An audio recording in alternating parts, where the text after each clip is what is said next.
Welcome back. باسی صاحب، یہ سپری کی ایک رپورٹ آئی ہے دفاعی اخراجات کے حوالے سے. اس حوالے سے تو کچھ معلومات ہمارے ویورز کے ساتھ شیئر کریں. ہاں، سپری جو ہے منتہا جانتی ہیں آپ کہ بہت ہی جانا پہچانا نام ہے دنیا بھر میں، اور یہ stock home international peace research institute کہلاتا ہے سپری، اور ان کا تعلق یہ نیوکلیر ڈس آرمامنٹ میں، آرمز کنٹرول وغیرہ کے ایشوز میں جو دفاعی اخراجات ہوتے ہیں، جنگی تیاریاں ہوتی ہیں مختلف دنیا بھر میں، تو بڑا کلوزلی واچ کرتے ہیں. تو it's one of the most important think tanks in the world I would say, جس کی بڑی شہرت ہے، جس کی بڑا نام ہے اور کریڈیبلٹی ہے.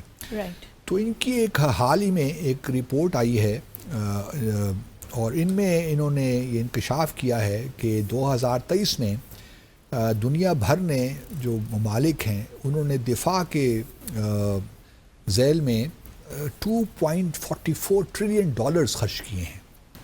$2.44 ٹریلین کافی بڑی رقم ہے.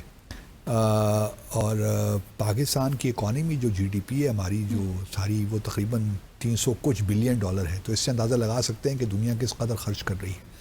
تو سب سے بڑا ملک تو اس میں آبویسلی وہی ہے امریکہ، جو کہ 900 بلین سے $1 ٹریلین خرچ کر رہا ہے.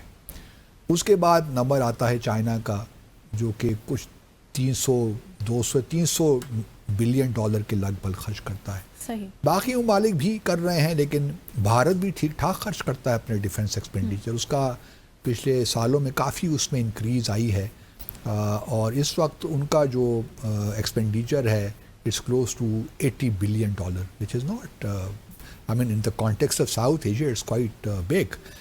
پاکستان چونکہ ہماری ضروریات تو بہت ہیں، لیکن ہم نے محدود وسائل کے باوجود بھی اپنا ڈیٹرنس کم از کم رکھا ہوا ہے، اور ہمارا ڈیفنس ایکسپینڈیچر $8 سے $9 بلین کے درمیان ہے. رائٹ. کم ہوا ہے ایکچولی ہمارا defence expenditure in terms of to G D P ratio. تو پاکستان بہرحال جو ہماری اسینشل ضروریات ہیں دفاع کی، وہ تو ہم پوری کر رہے ہیں.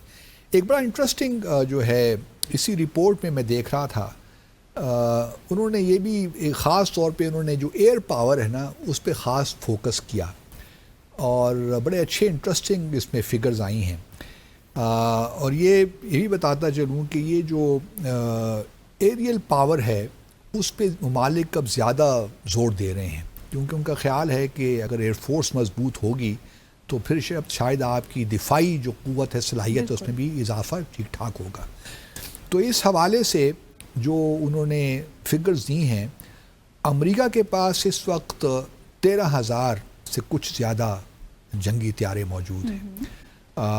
تو سب سے بڑی after all $900 billion to $1 trillion وہ خرچ کر رہے ہیں. تو ان کے پاس تمام جدید state of the art aircraft موجود ہیں، جس میں F-35 جو ہے وہ ایک طیارہ ہے، 5th جنریشن یا 6th جنریشن آپ کہہ سکتی ہیں.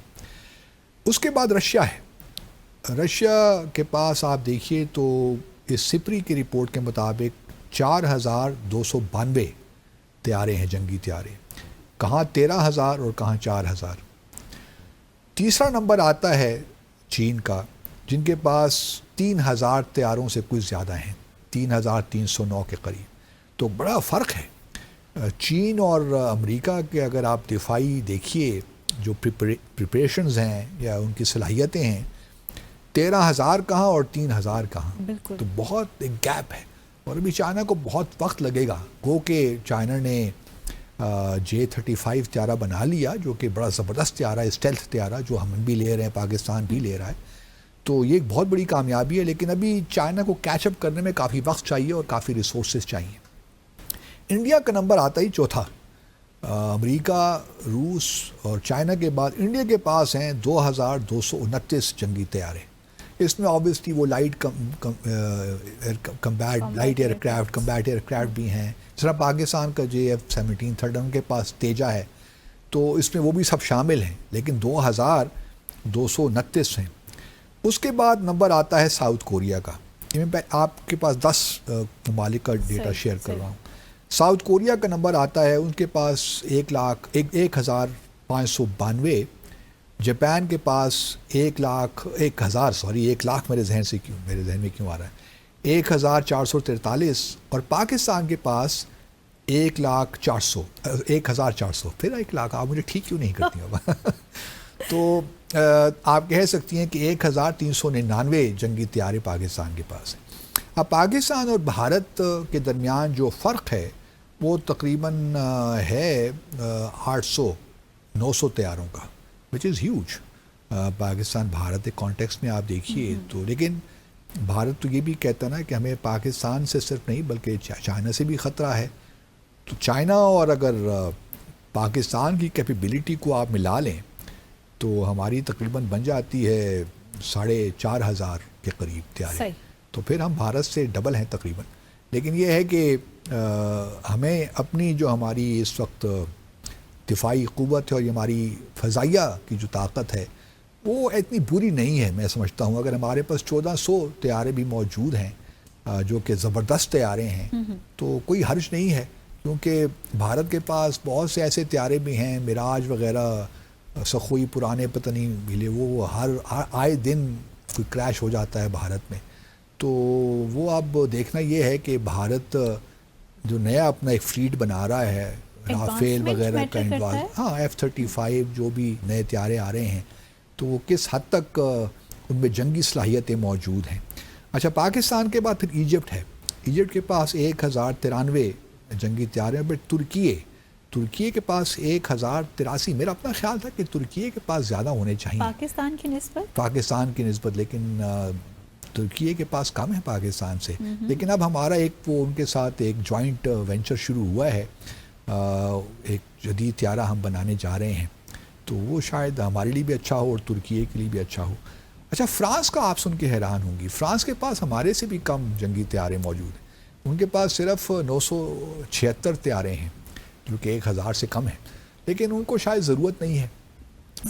ان کے کوئی ایسے سیکیورٹی کے خطرات تو لاحق نہیں ہے نا.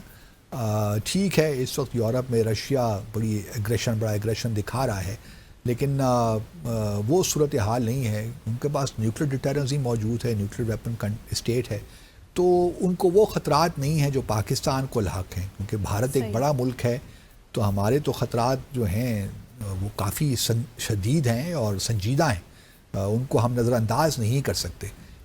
اس وجہ سے پاکستان کو whether we like it or not ہمیں اپنا جو ہے ڈیفنس ایکسپینڈیچر خدا کرے ہماری اکانومی گرو کرے, اسٹرینتھن کرے, تاکہ ہم اپنی دفاعی جو ہمارے ضروریات ہیں ان کو ہم صحیح طور پہ اس پہ خرچ کر سکیں. ابھی ہمارے جو چونکہ ریسورسز نہیں ہیں تو یہ ساری چیزیں مانے آ جاتی ہیں کہ ہم بہت سی چیزیں حاصل نہیں کر پاتے. بھارت کو یہ ایڈوانٹیج حاصل ہے کہ وہ آف دا شیلف چیزیں لے لیتا ہے, چاہے وہ امریکہ سے پریڈیٹر ڈرونز ہوں یا رافیل ایئر کرافٹ ہوں, تو اس کو یہ کنسٹرینٹس اس طرح نہیں ہیں. لیکن ہمارے ہاں یہ کنسٹرینٹس بہرحال ہیں. لیکن all said and done Pakistan is still able to maintain its nuclear deterrence, جو کہ ایک بڑی اچھی بات ہے.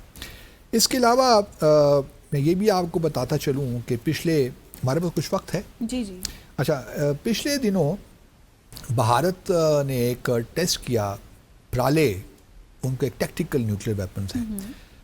پاکستان نے تو یہ ٹیکٹیکل نیوکلیر ویپنز ہم نے حاصل کر لیا تھا 2011 سے, لیکن انہوں نے کام شروع کیا 2015 سے شاید اس پہ کہ بھئی پاکستان کے پاس ٹیکٹیکل نیوکلیر ویپنز ہیں تو ہمارے پاس بھی ہونا چاہیے. تو انہوں نے اب جو پریڈ ہوئی تھی نا یہ 26 جنوری کو ریپبلک ڈے پریڈ, اس میں اس کو ڈسپلے بھی کیا تھا پرالے کو. پرالے کا مطلب ہے ڈسٹرکشن, انہائلیشن.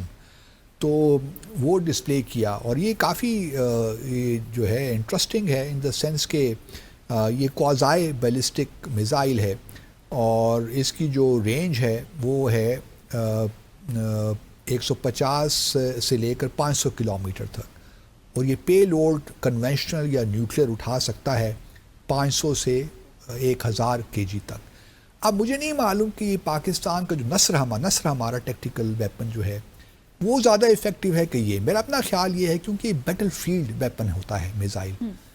اگر اس کی رینج 150 سے 500 کلومیٹر تک ہے تو یہ پھر بیٹل فیلڈ, میں ٹیکنیکل آدمی تو نہیں ہوں لیکن میں ایک کامن جو ٹرمپ کہتے ہیں نا کامن سینس جو کل اپنی, تو کامن سینس مجھے یہ بتاتا ہے کہ شاید پاکستان کا نصر جو ٹیکٹیکل ویپن ہے یا میزائل ہے یہ زیادہ افیکٹو ہے، کیونکہ اس کی جو رینج ہے وہ 500 سے 70 کلومیٹر تک ہے، جو واقعی میں بیٹل فیلڈ میزائل ہے، تو زیادہ افیکٹو ہونا چاہیے نصر ایز کمپیئر ٹو پرالے. تو یہ تو بہرحال کوئی دفاعی جو ٹیکنیکل لوگ ہیں جو ان تمام موضوعات کو پڑھتے رہتے ہیں جانتے ہیں، وہی بہتر بتا سکتے ہیں. لیکن ایز اے لے مین میرا جو انیشیل ریئیکشن تھا وہ یہی تھا کہ شاید نصر جو ہے وہ ہم بہتر طریقے سے استعمال بھی کریں گے اگر کبھی خدا نخواستہ موقع آیا. گو کہ ہماری خواہش نہیں ہے، لیکن اگر پش کمز ٹو شو تو پھر تو کرنا ہی پڑے گا. اور یہ چونکہ واقعی ہمارا بیٹل فیلڈ ویپن ہے تو اس کے استعمال ہمیں کوئی جھجک بھی نہیں ہونی چاہیے. پرفیکٹ. چلیں اسی کے ساتھ ہی ویورز آج کے ڈیسائفر ود عبدالباسط کا وقت اختتام پذیر ہوا چاہتا ہے. آپ سے ملاقات ہوگی اب انشاءاللہ کل مزید دلچسپ موضوعات کے ساتھ. ٹل دین بی ہیپی، ٹیک کیئر، اللہ حافظ.